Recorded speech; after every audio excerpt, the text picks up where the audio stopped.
BNP কেন্দ্রীয় কমিটির vice chairman doctor Asaduzzaman Ripon অন্তর্বর্তীকালীন সরকারের উদ্দেশ্যে বলেন, আপনাদের ভুল বুঝিয়ে অথবা তথ্য গোপন করে পতিত স্বৈরাচারের লোকজন প্রশাসনের মধ্যে ঢুকে পড়েছে।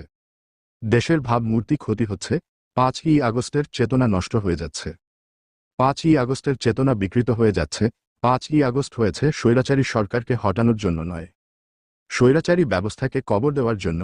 তিনি শুক্রবার বিকেল 5:30টায় মুন্সিগঞ্জের লোহজংয়ের শিমুলিয়া ঘাটে সারা দেশে অবৈধভাবে বালু উত্তোলন বন্ধ, নদীর শাসন ও শিমুলিয়া ঘাটে আন্তর্জাতিক মানের কন্টেইনার পোর্ট নির্মাণের দাবিতে বিএনপি আয়োজিত এক নাগরিক সমাবেশে প্রধান বক্তার বক্তব্যে তিনি এসব কথা বলেন।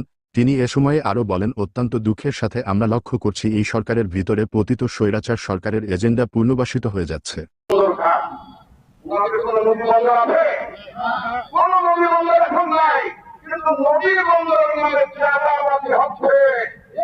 লোহজনের হলদিয়া ইউনিয়ন বিএনপির সাবেক সাংগঠনিক সম্পাদক মোহাম্মদ কামাল খানের সভাপতিত্বে এ নাগরিক সমাবেশে এ সময়ে আরও বক্তব্য রাখেন মুন্সিগঞ্জ জেলা আইনজীবী সমিতির সভাপতি অ্যাডভোকেট জাকারিয়া মোল্লা, বিএনপি নেতা মোশাররফ হোসেন নসু, স্বেচ্ছাসেবক দলের জেলা কমিটির সহ সভাপতি ও লোহজং উপজেলা শাখার সাবেক সভাপতি শেখ সোলাইমান তপু, যুবদল নেতা আতাউর রহমান, স্বেচ্ছাসেবক দল নেতা কাজী আহসান বাইজিদ, স্বেচ্ছাসেবক দলের সহ সভাপতি কে এম রাজীব, সাবেক ছাত্রদল নেতা আরিফুর রহমান আরিফ সহ বিএনপি ও এর অঙ্গ সংগঠনের নেতৃবৃন্দ।